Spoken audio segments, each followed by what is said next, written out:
नमस्कार, आप सभी का स्वागत है यूथ अध्ययन के चैनल पे। एक बार फिर से मैं आप सभी के बीच एसपी टेट नवंबर के लिए जीके की एक नई सीरीज चला रहा हूं, जिसका कि आज पार्ट 1 रहने वाला है। देखिए पार्ट 1 का जो पहला क्वेश्चन है, लाजो पुस्तक इनके द्वारा लिखी गई। देखिए जो लाजो पुस्तक है ये किसके द्वारा लिखी गई थी, तो लाजो पुस्तक जो है ये शांता कुमार के द्वारा लिखी गई। शांता कुमार के द्वारा और भी बहुत सारी किताबें लिखी गई जिनके बारे में हम यहाँ पे चर्चा करने वाले हैं। जैसे राजनीति एक शतरंज। देखिए राजनीति एक शतरंज किताब जो है ये शांता कुमार के द्वारा लिखी गई। हिमालय पर लाल छाया, हिमालय पर लाल छाया पुस्तक भी शांता कुमार के द्वारा ही लिखी गई। मृग तृष्णा बुक ये भी शांता कुमार के द्वारा ही लिखी गई। पहाड़ बेगाने नहीं होगी ये भी शांता कुमार की एक बुक है। और धरती है बलिदान की ये भी शांता कुमार की एक बुक है। तो सारी बुक से आपने नोट डाउन कर लेनी है। अगर मैं बात करता हूँ शांता कुमार की, तो शांता कुमार जो है हिमाचल प्रदेश के 2 बार मुख्यमंत्री बने हैं। अगर मैं बात करता हूँ 2 बार बने हैं, और हिमाचल प्रदेश के ऐसे मुख्यमंत्री जो पहले गैर कांग्रेसी, जो कांग्रेस पार्टी से नहीं थे, गैर कांग्रेसी, पहले गैर कांग्रेसी अगर मुख्यमंत्री पूछे जाएंगे तो वो भी शांता कुमार है। 2 बार ये चीफ मिनिस्टर रहे थे हिमाचल प्रदेश के। पहली बार बने थे 1977 में 7 में, और दूसरी बार बने थे 1990 में। तो दोनों चीज़ें आपने याद रखनी, मोस्ट इंपॉर्टेंट है। इसके अलावा यहाँ ऑप्शन में राजा रणजौर सिंह दिया है। राजा रणजौर सिंह के द्वारा एक बुक लिखी गई थी जिस बुक का नाम था तारिक ए रियासत सिरमौर।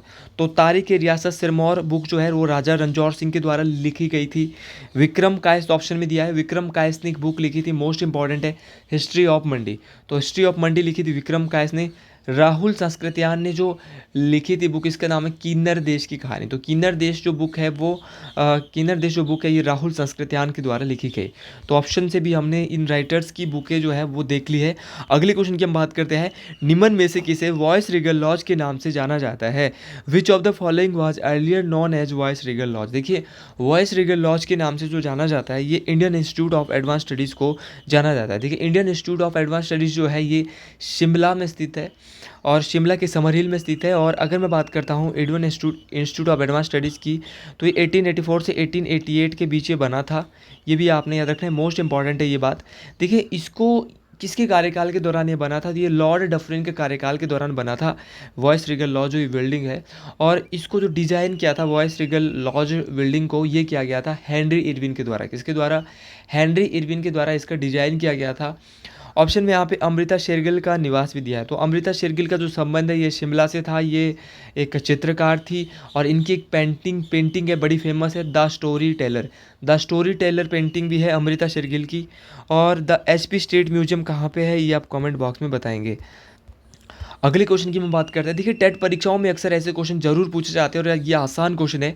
टुंडाव वन्यजीव अभयारण्य हिमाचल प्रदेश के किस जिले में स्थित है। देखिए टुंडाव वन्यजीव अभयारण्य जो है पूछा गया है। तो टुंडाव वन्यजीव अभयारण्य बहुत बार पेपर में पूछा जाता है, मोस्ट इंपॉर्टेंट है।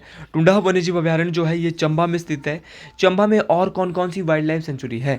देखिए टुंडाव वाइल्ड लाइफ सेंचुरी तो कहाँ पे है, चंबा में। लेकिन चंबा में इसके अलावा और भी बहुत सारी वाइल्ड लाइफ सेंचुरी है जो परीक्षाओं में पूछी जाती है। जैसे गैमगुल्स यहाँ वही वाइल्ड लाइफ सेंचुरी चंबा में है। टुंडाव वाइल्ड लाइफ सेंचुरी हो गई है चंबा में है। Kalatop wild life sanctuary Chamba में है। Kugti wild life sanctuary Chamba में है। और सेंचो तुहा वाइल्ड लाइफ सेंचुरी चंबा में है।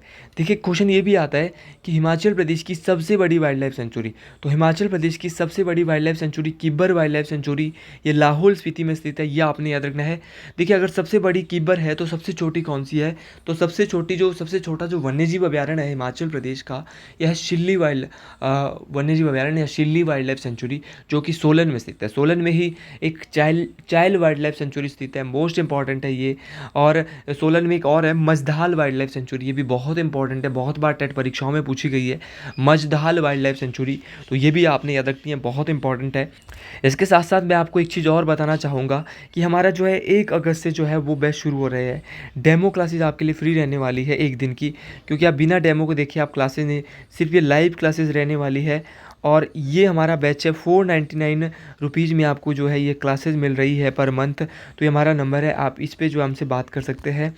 ऑप्शन में यहाँ पे किन्नौर भी दिया है। तो किन्नौर की अगर मैं बात करता हूँ तो किन्नौर में वाइल्ड लाइफ सेंचुरी जैसे Chitkul wild life century Kinnaur में है, रूपी भावा वाइल्ड लाइफ सेंचुरी किन्नौर में है, लीपा असरंग वाइल्ड लाइफ सेंचुरी भी किन्नौर में ही स्थित है।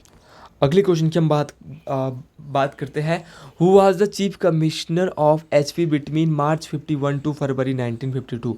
देखिए ऐसे क्वेश्चन जो है वो अक्सर अच्छे परीक्षाओं में पूछे जाते हैं जब अच्छे लेवल का पेपर आता है।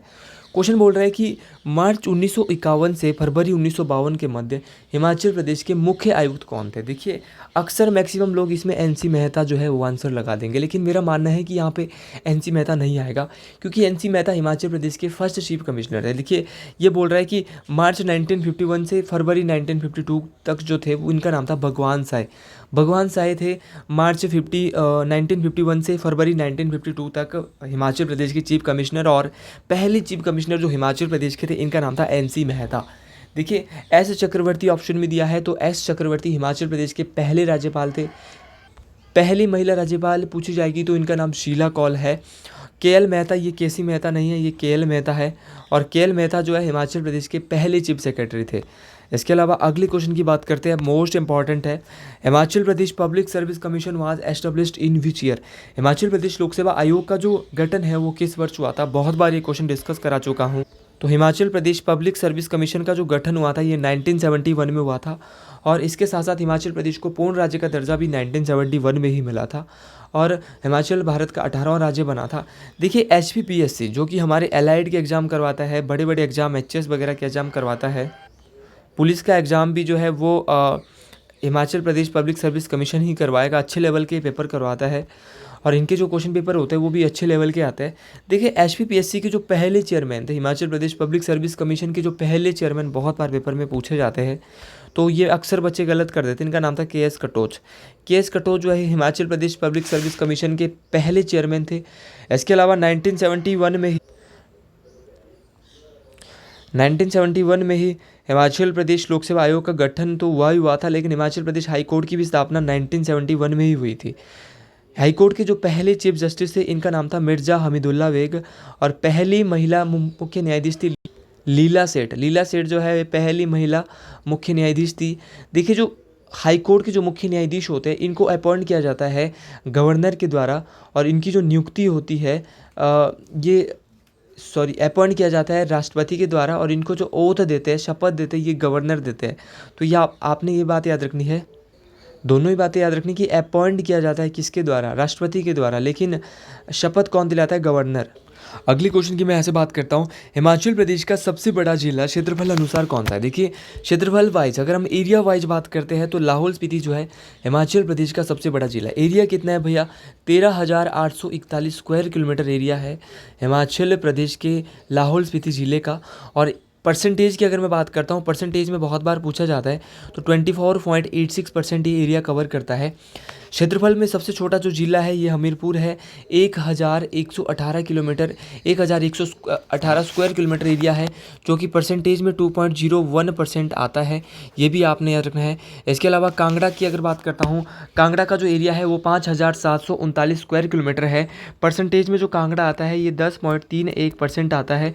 इसके अलावा चंबा की बात करता हूँ तो चंबा का जो एरिया है वो 6,522 स्क्वायर किलोमीटर है, परसेंटेज में जो आता है वो 1171 स्क्वायर किलोमीटर एरिया आता है चंबा का। तो ये आपने याद रखना है एरिया जो था हिमाचल प्रदेश के कुछ जिलों का।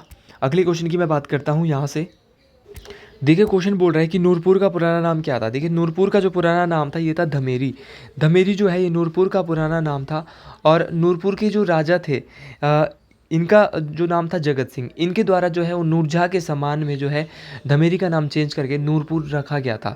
देखिए क्वेश्चन ये आता है कि जो नूरपुर रियासत है इसकी स्थापना किसके द्वारा की गई थी। तो नूरपुर रियासत की स्थापना राजा जेठपाल के द्वारा की गई थी, और नूरपुर के ऐसे राजा जो अलाउद्दीन खिलजी के समकालीन थे तो इनका नाम था जसपाल। देखिए जसपाल ऐसे राजा थे जो अलाउद्दीन खिलजी के समकालीन थे। और अगर मैं बात करता हूँ सिकंदर लोदी जो है वो नूरपुर के कौन से राजा थे जो सिकंदर लोदी के समकालीन, तो इनका नाम था भीमपाल। देखिए क्वेश्चन आता है नूरपुर रियासत का अंतिम शासक, तो इनका नाम था राजा बीर सिंह। कहलूर जो है वो बिलासपुर का पुराना नाम है। बनेड़ जो है वो नालागढ़ का पुराना नाम है, और हिंडूर नालागढ़ का है, बनेड़ सुंदरनगर का पुराना नाम है। तो ये दोनों बातें आपने याद रख। पूरा पाषाण काल में मानव की महान खोज थी। देखिए पूरा पाषाण काल में जो मानव की महान खोज थी ये की थी आग की। देखिए पूरा पाषाण काल में आग की थी। इसके बाद जो है आग की खोज के बाद जो है पशुपालन शुरू कर दिया था पाषाण काल के मानवों ने। अगला क्वेश्चन है, कौन सी शिल्पकारिता आर्यों में प्रचलित नहीं थी? देखिए आर्यों में जो प्रचलित नहीं थी ये थी लोहारगिरी, ब्लैक स्मिथ हम इसको कहेंगे। आर्यों के बारे में अगर मैं बात करता हूँ तो आर्यों के बारे में एक दो इम्पोर्टेंट क्वेश्चन की मैं बात करता हूँ तो आर्यों की ऋग्वेदिक आर्यों की जो सबसे पवित्र नदी थी वो कौन सी थी? मोस्ट इंपॉर्टेंट क्वेश्चन ये बन जाता है। तो ऋग्वेदिक आर्यों की जो सबसे पवित्र नदी थी इसका नाम था सरस्वती रिवर। सरस्वती रिवर जो है ये ऋग्वेदिक आर्यों की सबसे पवित्र रिवर थी। और ऋग्वेद में जो है वो सिंधु नदी का उल्लेख जो है वो सबसे ज़्यादा बार किया गया है। और आर्य जो राजा थे दिवोदास, आर्य राजा दिवोदास जो है वो मुख्य सलाहकार कौन थे? देखिए आर्य राजा एक दिवोदास थे, इनके मुख्य सलाहकार थे ऋषि भारद्वाज। क्या नाम था? ऋषि भारद्वाज। ये क्वेश्चन मोस्ट इंपॉर्टेंट है कि जो आर्य राजा दिवोदास होते थे इनके मुख्य सलाहकार थे दिवोदास, ऋषि भारद्वाज, दिवोदास। अगले क्वेश्चन की मैं यहाँ से बात करता हूँ, कौन सी शिल्पकारिता आर्यों में प्रचलित नहीं थी? देखिए देखिए कौन सी शिल्पकारिता, ये क्वेश्चन हो गया है, ये इसका राइट आंसर लाहौर आएगा, लोहार आएगा। महावीर की मूल शिक्षाएं निम्नलिखित किस ग्रंथ में संग्रह थी? देखिए महावीर की जो मूल शिक्षाएं थी ये जो है वो पूर्वा में जो है वो संग्रह थी। देखिए अगर मैं बात करता हूँ महावीर स्वामी की, तो महावीर स्वामी का जो जन्म हुआ था वो कुंडग्राम में हुआ था और इनकी जो मृत्यु हुई थी वो पावापुरी में हुई थी। देखिए अगर बात करता हूँ महावीर स्वामी की, तो महावीर स्वामी की जो माता का नाम था वो त्रिशला था और इनके पिता का नाम सिद्धार्थ था। और इनको जो ज्ञान की प्राप्ति हुई थी महावीर स्वामी को, तो वो रिजुपालिका नदी के किनारे साल के वृक्ष के नीचे हुई थी। याद रखना, रिजुपालिका नदी के किनारे और साल के वृक्ष के नीचे इनको ज्ञान की प्राप्ति हुई थी। देखिए अगर हम बात करते हैं महात्मा महावीर स्वामी की, तो बुद्ध की भी बात कर लेते हैं। महात्मा बुद्ध का जो बचपन का नाम था वो सिद्धार्थ था। इनका जन्म लुम्बिनी में हुआ था, मृत्यु महात्मा बुद्ध की कुशीनगर में हुई थी। पिता का नाम महात्मा बुद्ध के शुद्धोधन था और माता का नाम महामाया था। अगले क्वेश्चन की हम यहाँ से बात करते हैं। अगला जो क्वेश्चन है, कौन सा शासक सिंचाई के लिए अधिक संख्या में नहरों को बनाने के लिए सर्वाधिक प्रसिद्ध है? देखिए अगर बात करता हूँ मैं, ऐसा कौन सा शासक है जो सिंचाई के लिए अधिक संख्या में नहरों को बनाने के लिए सर्वाधिक प्रसिद्ध था? तो इनका नाम था फिरोज शाह तुगलक।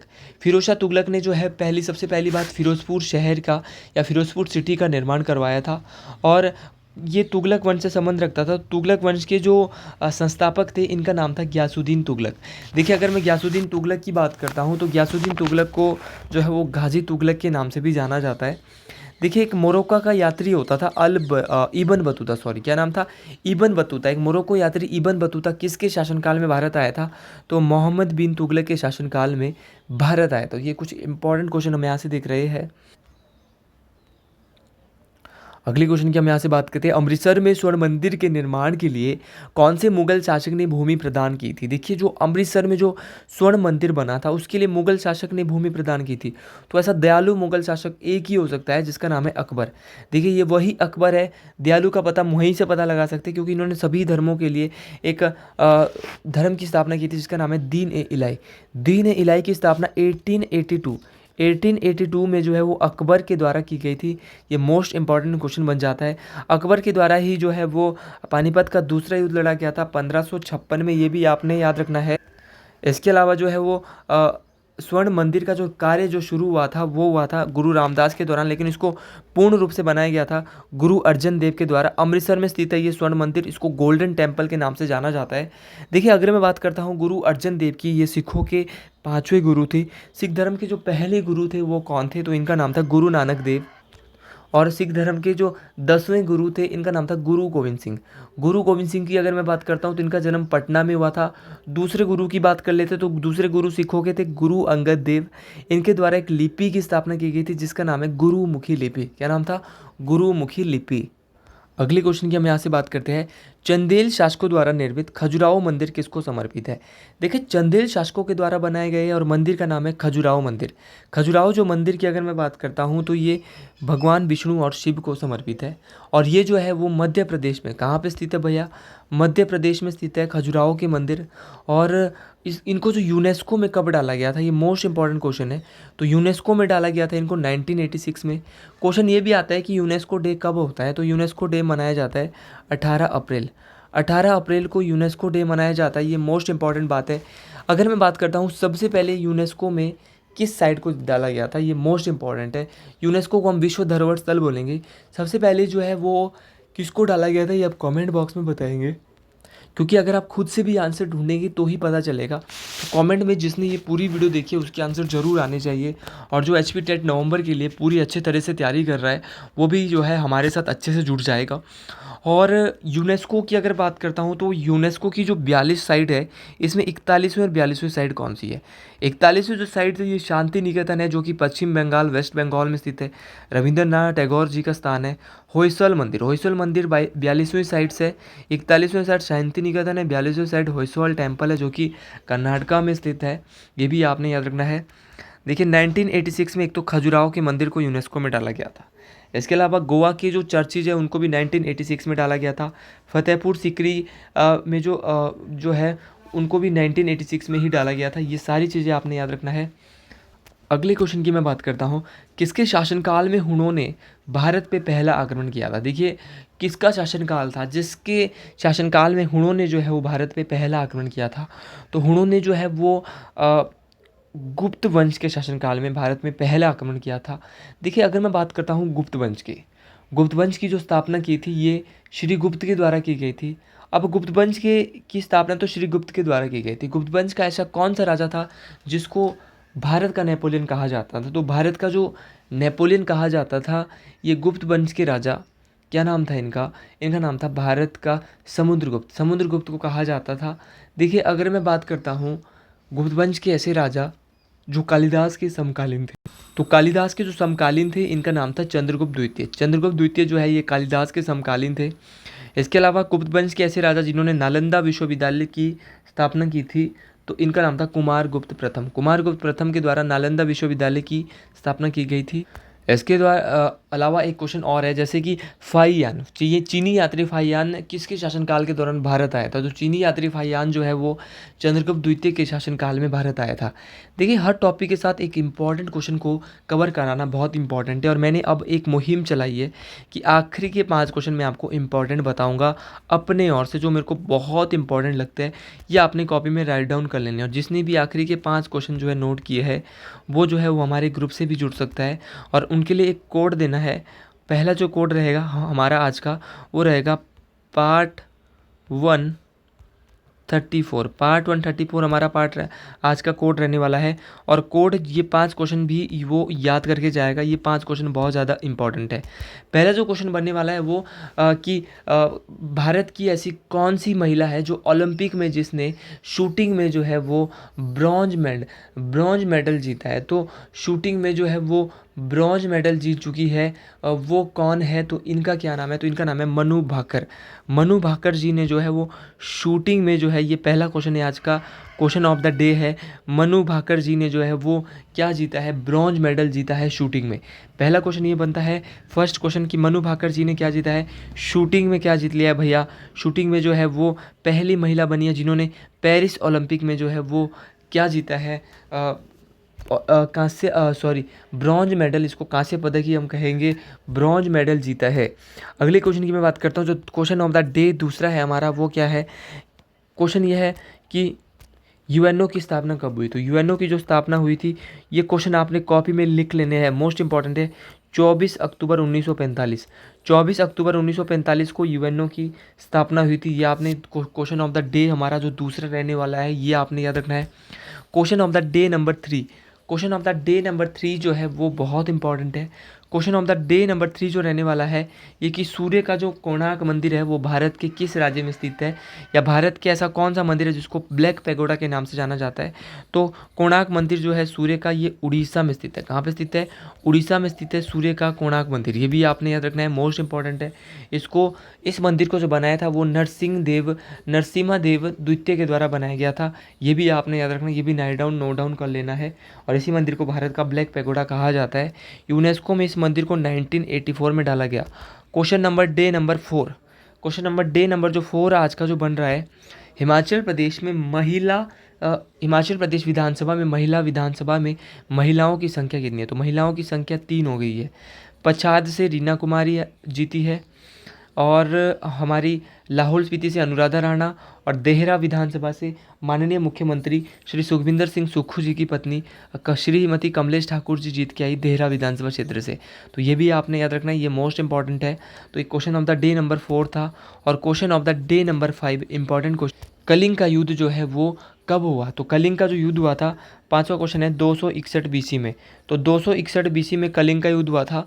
और इसमें जो है इस युद्ध को लड़ने के बाद अशोक ने जो है वो बौद्ध धर्म अपनाया था और बौद्ध धर्म के प्रचार प्रसार के लिए उसने हिमालय में मजीम को भेजा था, श्रीलंका में महेंद्र और संघमित्रा को भेजा था, महाराष्ट्र में महाधर्म रक्षित को भेजा था।